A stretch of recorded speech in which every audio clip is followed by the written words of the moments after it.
Assalamualaikum warahmatullahi wabarakatuh dan selamat pagi anak-anak sekalian.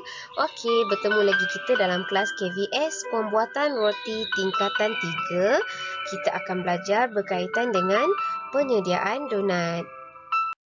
Okey anak-anak, untuk hari ini objektif pembelajaran kita adalah cikgu harap agar anak-anak dapat mengenal pasti bahan-bahan penyediaan donat serta fungsi bagi bahan-bahan tersebut. Okey, jom kita lihat satu persatu. Anak-anak dah bersedia? Kalau dah bersedia, jom kita kenal bahan untuk membuat donat dan kita lihat apakah fungsinya. Okey, kita lihat bahan yang pertama iaitu tepung protein tinggi. Apa fungsi tepung protein tinggi ini? Ia mempunyai kandungan protein yang tinggi dan membuatkan donat lebih anjal dan elastik apabila diuli. Apakah beza tepung protein tinggi dan juga tepung gandum? Kita menggunakan tepung protein tinggi ini menjadikan donat kita lebih lembut apabila dalam keadaan sejuk. Bahan yang kedua iaitu gula kastor. Okey, gula kastor ini lebih halus berbanding dengan gula biasa. Fungsi gula kastor bertindak sebagai pemanis dalam dough donat kita dan gula kastor memberi kelembutan dan juga memberikan warna kepada makanan kita.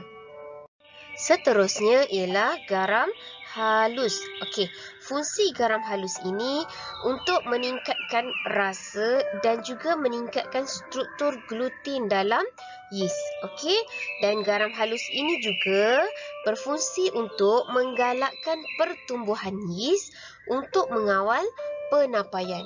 Nanti cikgu akan terangkan berkaitan dengan pertumbuhan yeast dan juga penapaian. Bahan yang seterusnya yang kita perlukan untuk membuat donat adalah susu tepung.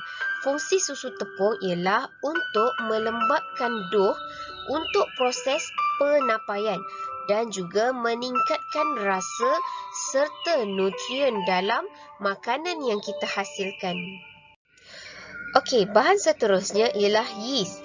Yeast merupakan antara bahan yang penting dalam pembuatan donat. Fungsi yeast ini adalah untuk menggandakan proses pertumbuhan atau penapaian dan fungsi yeast ini juga adalah untuk mengembangkan dough.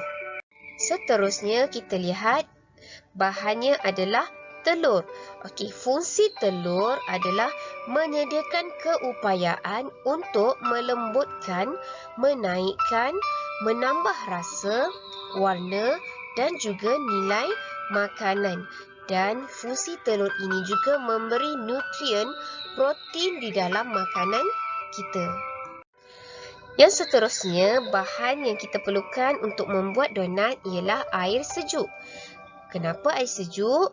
Kerana air sejuk ini digunakan untuk melembabkan dan mengaktifkan yeast dan ia berfungsi sebagai penggabung ejen. Okey, bahan yang terakhir yang kita perlukan untuk membuat donat iaitu margarin. Fungsi margarin ini memberikan rasa lemak, memperbaiki tekstur roti dan membuatkan masakan kita lebih tahan lama. Okey.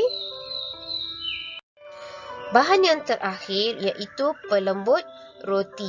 Fungsi pelembut roti dalam pembuatan donat ini adalah untuk melembutkan dough donat kerana ianya diperbuat daripada lemak sayuran.